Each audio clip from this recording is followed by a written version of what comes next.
Hello, everyone. My name is Dr. Myava Clark, and I help mothers of children with learning differences to have a stronger relationship with their children while keeping them safe online. So, we will continue our chat about getting your child diagnosed and what it may look like when that happens.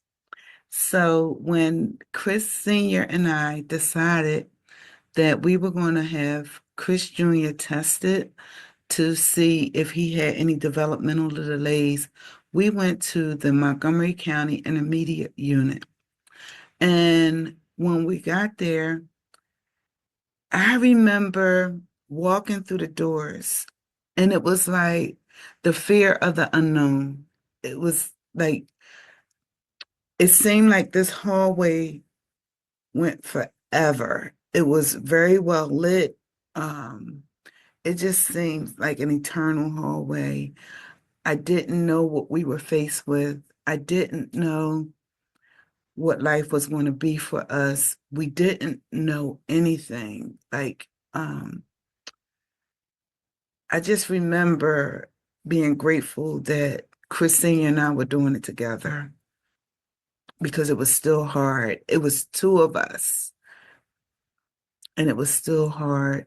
Um, I remember holding my baby, who was 2.5 at the time, and just not sure.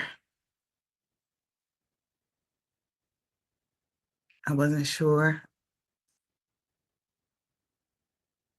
I didn't know what it meant. It was the unknown. So when we got there, we were met with some very, very pleasant people. Everyone who worked there, I thought was kind. I thought was very compassionate. That didn't take away the fear of the unknown, but it made it better managed. I can only imagine if you are faced with someone in that vulnerable situation who is not um,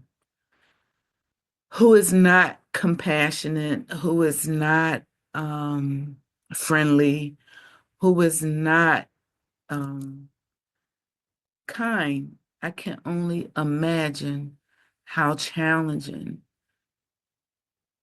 and compounding the difficulty is of that space. We were blessed. We were fortunate. I can also I can't also imagine how much more challenging or difficult it is to face that alone as a single parent, or if your spouse is in the military and they're away, or um anything. I just can't imagine because I can only remember how tough it was for me.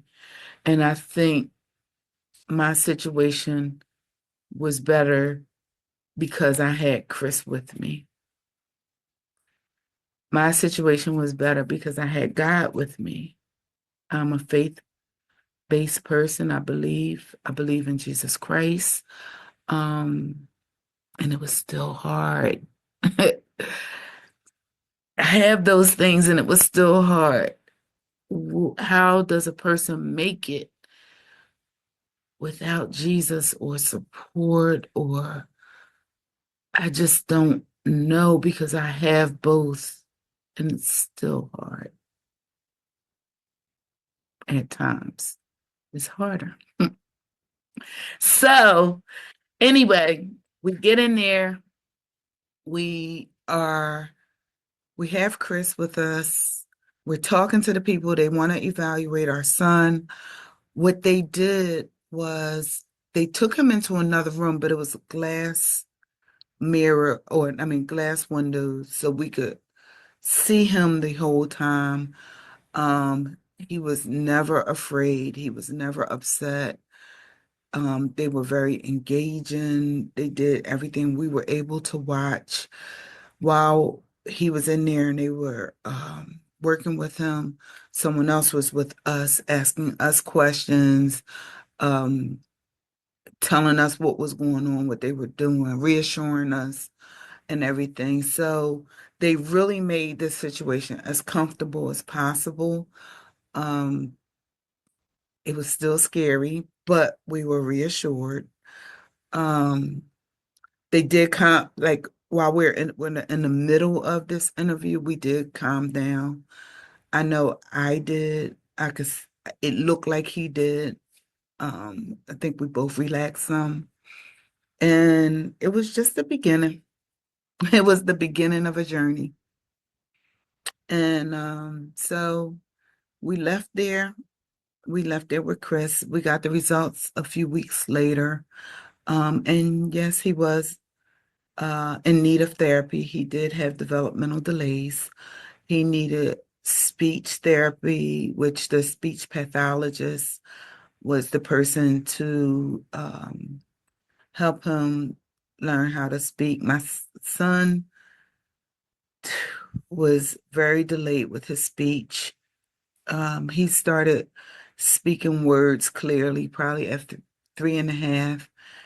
And within a month, his full conversation came.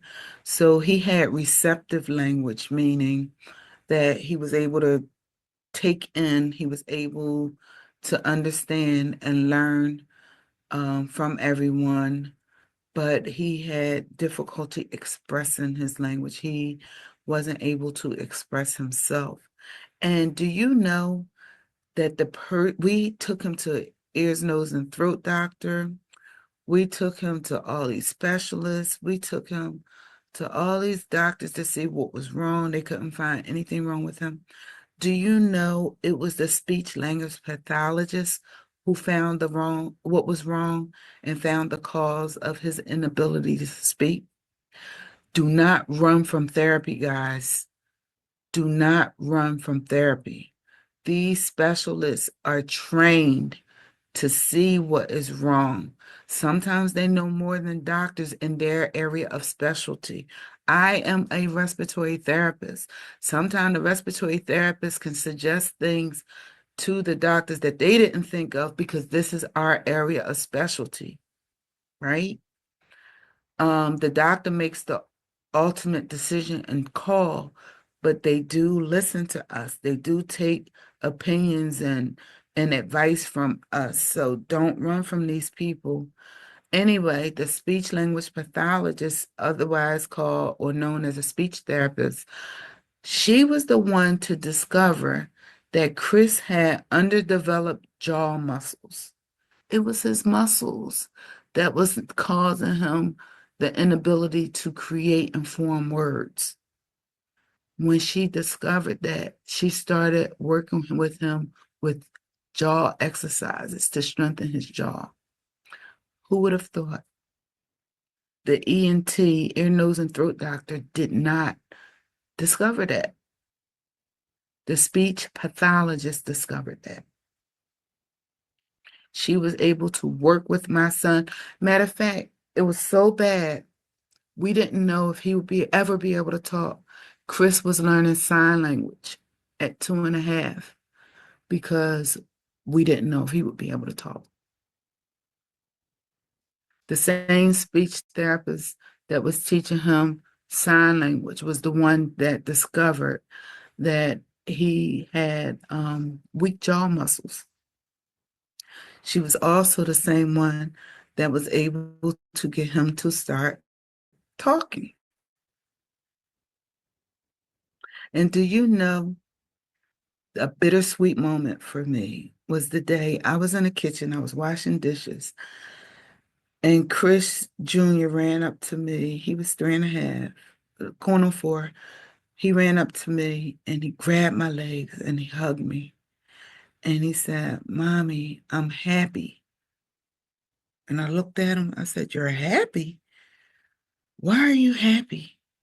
He said, "Because I can talk." Oh, that killed me inside. It was great to hear his voice, but it crushed me to know that he was that frustrated. And I said, "Wow, I'm happy for you too." and he just couldn't articulate it. My son wasn't able to talk, but he was aware of everything. And he was frustrated because he wasn't able to express himself. He just couldn't tell me he was frustrated. Parents, you don't know what your children are going through, especially when they don't have the language to express themselves, when they don't have the ability to tell you. We don't know, we're guessing, right? But he was able to tell me, and that moment, tears just flowed down my face. Again, it was bittersweet. I was sweet because he could talk. It was bitter because he was frustrated and he was able to tell me. Okay. So, Chris struggled. Okay, my children are only 20 months apart. So by the time Chris is starting to talk, Kyra's almost a year old, right? Well, she knows she had turned a year old. Kyra was a year old. So we were trying to potty train Chris. And I was fortunate enough to be a respiratory therapist. I made enough money an hour that allowed me to be able to work part-time and manage my home. So I was blessed to work 2 days during the week and every other weekend. And I was home with my children. My children were only out of the house twice a week when I worked on the week, and my husband or one of our parents had them on the weekend. And um, I was fortunate because I was able to see my children's first. No one really had to tell me, oh, they did this today or they did that, because if they did it at the sitter, the next day I saw it for myself. So I didn't have to live vicariously through what they were saying. I was able to witness it. So I was grateful for that. But I didn't have a lot of extra money. We just had enough money to stay afloat. We by no means had an overflow or an abundance of money, but I got to raise my children. So I look at it as the best of both worlds. Anyway, when Chris was about 2.5, I had a stretch of days I was off, and and then I had to go to work. So I was potty training him. He was almost potty trained. He was going to the bathroom. He was asking me. And then for whatever reason, I had to work like 4 days in a row.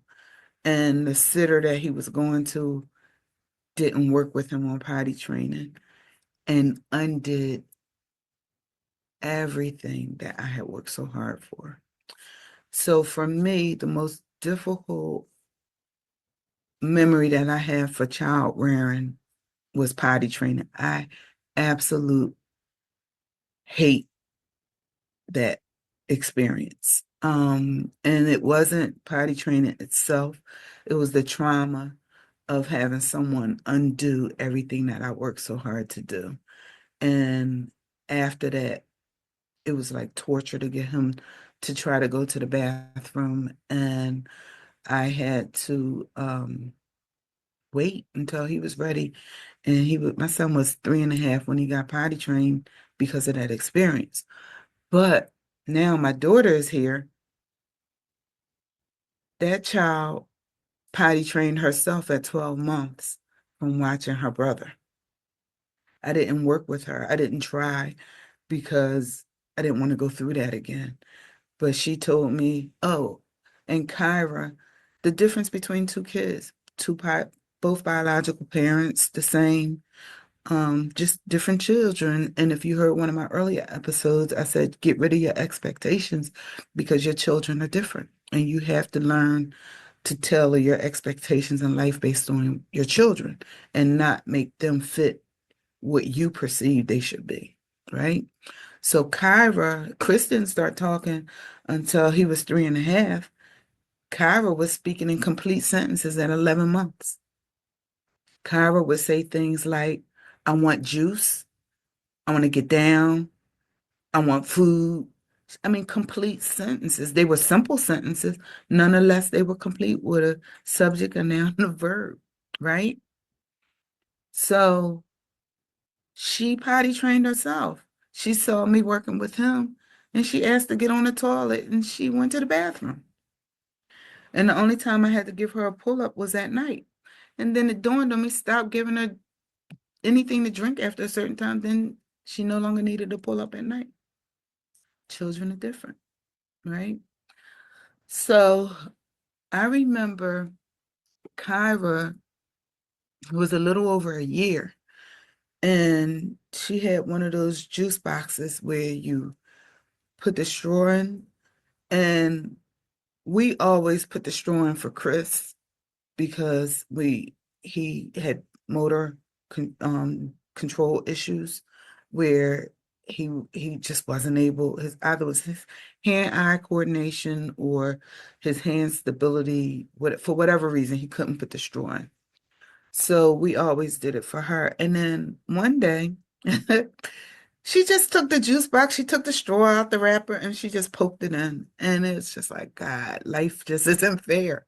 This boy is um almost 4 and he can't put the straw in the juice box. This child is just a year and she just pops it in. We learned very early on that we needed to parent differently because they were different kids. It was not one size fits all.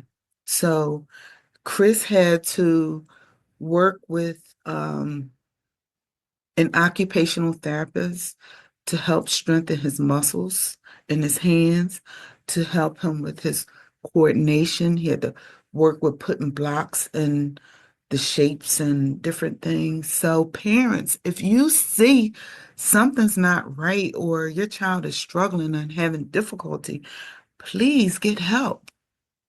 There shouldn't be any shame in it. The sooner you get help, the sooner your child can get their needs addressed, the sooner they can close the gap between them and their siblings or them and their peers. Get them the help that they need. Do not be embarrassed. You'll feel a lot worse knowing that you could have done something and didn't do it than not than getting it done. The best case scenario is you have them tested and they tell you nothing's wrong. That's best case. What are you afraid of? Are you afraid of some someone who told you to get them tested? Are you afraid of them being right? Is that why you won't go? Is it your own insecurities that's perhaps keeping you from doing what's in your child's best interest? I don't know. I went and got mine tested, and no one told us to. We went because we saw something different and we wanted to make sure we weren't missing anything. That was our choice. That's my story. I don't know the story or have the story of being afraid of something being wrong, and I don't want the embarrassment or to prove somebody right who suggested that something might be wrong with my child. That's not my experience. My experience is we went against people telling us that nothing was wrong to make sure that we weren't missing anything because we didn't want something to be wrong that we could help and didn't. So I'm lovingly coming to you to encourage you that if you suspect something could be wrong with your child or your child could be struggling with something, please, I beg you to put your angst aside, put your hangups aside, put your insecurities aside,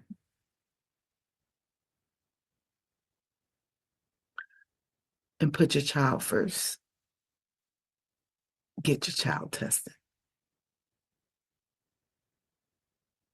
The best thing that can happen to you in that situation is for the professional to tell you, you were right. There's nothing wrong with your child. Then you can go home and you can have a parade or do whatever makes you feel good because you were right. But what if you're wrong?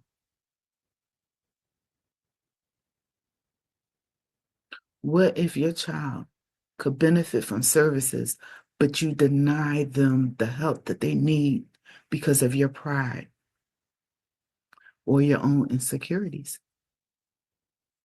What if? I don't know you, so I'm not blaming you. I'm not telling you. I'm not cursing you. I'm not doing any of that. I'm just bringing a possibility to you. And I actually wrote a book, and it's titled Help Support for Parents of Children with Learning and Thinking Differences to Feel Confident, Capable, and Fulfilled. And in this book, I give you my stories, my journey of what I did. And because I don't pretend to have all the answers, because I don't pretend to know it all, I did a literature review and I sought the professionals to see how they would have handled what I did.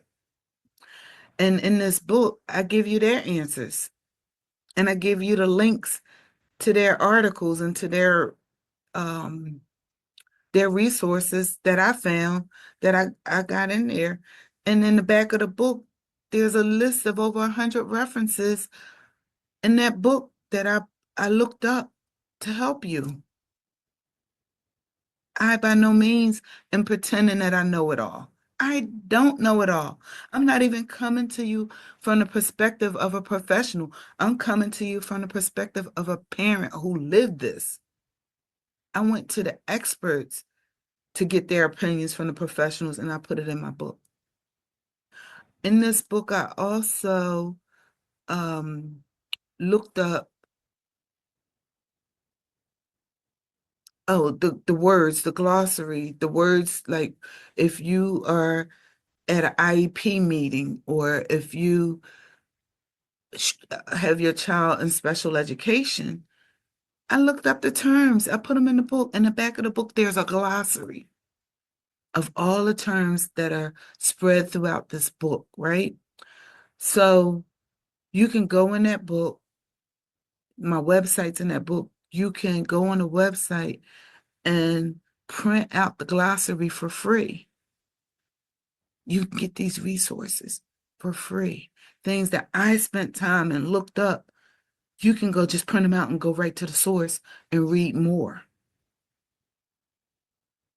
I want to make life easier for the next person. I want you to know that you're not alone. I want you to know that someone knows a little bit about what you're going through because I was there.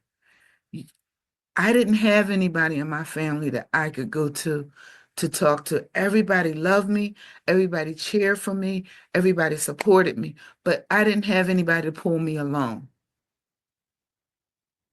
I didn't. You may not have that either. That's why I'm doing this. That's why I want you to know you're not alone. I was there. I know what it feels like. It's lonely at times. I have a husband, I have a spouse that I navigated the space with, and I still was lonely at times. I still felt lonely. I still felt like he's a father and he understood what he could understand. I was almost a stay-at-home mom. I only worked 2 days during the week. So I was always there. I was inundated with the stress of trying to figure the things out as how to make this work. How am I going to teach them, working with them on all the exercises that they showed us. I was the primary person. Yes, Chris Sr. did some of it, but I was the primary person. Some days it was overwhelming. Some days Um, it was very difficult. It was very challenging. I actually, now that I'm talking, I'm remembering, I actually gave me up. No one took me from me, but I gave me up because my identity became my kids, trying to do what I needed to do for them. Self-care was out the window. I didn't know nothing about self-care. I stopped going out with my girlfriends. I stopped doing a lot of things that I used to do because I just was into these kids, and in particular my son, trying to help him get what he need, meet his needs, close the gap, give him the therapy, the practice, everything he needed. And I gave me up. And you know, when I realized I gave me up, the day Chris went out with his friends, Chris never stopped going out. And I'm not mad at him. I think it's awesome. And a lot of the males tend to continue to do them and go out. It's the wives and mothers that give up ourselves. And I applaud them and I reprimand us for not doing more of what they're doing. Um, but Chris never stopped going out. He always went out. He was able to decompress. I don't think men talk about their issues like women do, but the fact that they have community, that they have support, that they can be together, I think is all they need for strength. And so he was getting the strength and recharge and the refueling he needs just by being with the guys that I gave up. So all of a sudden, everything just closed in on me, just closed in. And I remember one day Chris was going out and I got angry and I was upset. And I had the soul search. Why was I upset? I'm never upset when he goes out. And I came to the conclusion that I wasn't upset that he was going out. I was upset that I didn't have anywhere to go. I gave it up. And I remember changing that narrative, and I invited some of my sorority sisters of Delta Sigma Theta over, and we had a really good time of fellowship. And I said, I will never allow that to happen again. I will never allow it to happen that I didn't have something for myself. And again, I didn't care that he went out, but even when I would go to the movies by myself, because remember, I was home in the daytime and a lot of my friends were working. So if it meant that if I took him to the sitter on a day and I went to the movies, I would do something to take care of myself. I would get my nails done. I would get my hair done. I would do something to boost me up, to lift me up. And I encourage you to do the same if you find yourself feeling stuck or frustrated or like you're losing yourself or whenever you get upset about something that never upset you before or doesn't usually upset you, it's not the thing, it's you. It's internal. And you need to dig within yourself to figure out what it is that's causing those feelings. And then you need to deal with those feelings. It's not the thing, it's you. So again, got therapy and stuff for my son um, to help close the gap. Not only did he have trouble with his fine motor skills, Chris had trouble running. He used to run with his left hand tucked up like this, and he would just pump the right hand. And we were like, wow, that looked weird. I wonder why. And Chris Senior's friends used to say he had a hitch in his giddy up, like he would run, but it was just weird. And it was some years later that we had heard that sometimes um, a fetus could have a stroke in utero. And I wonder, not only was my son's umbilical cord tied in three loose knots, could he have possibly had a stroke in utero? And it seemed plausible because he favored his right side. He didn't do a lot with his left. But with therapy and over time, he was able to pump his arms and was able to use both and everything. So again, people, I recommend if you suspect something's not right, get testing. So where Chris favored and held his left arm in for years, he eventually through therapy became to use both of them. If we hadn't got him the help that he needed, if we hadn't gotten him tested, who knows if he ever would have been able to use that left arm equally to his right if we got it when he was 5 or 6 or later in life. Maybe he would have thought, I just have a handicap and accepted it and not tried. But we got him the help that he needed. So I encourage you to do that. So again, I told you we did it with speech, we did it with fine motor skills, which was occupational therapy, and we did it with gross motor skills, which was physical therapy. So I encourage you when your children, when you suspect something might be wrong, get them help, get them tested. The best case scenario is nothing's wrong and you were right. The other option is you get them the help they need to close the education gap or the gap with that thing sooner than you would have. So, again, my name is Dr. Myava Clark, and I help mothers of children with learning differences to find a safe, to build a stronger relationship with their children while keeping them safe online. Thank you, and until the next time, I'll see you later.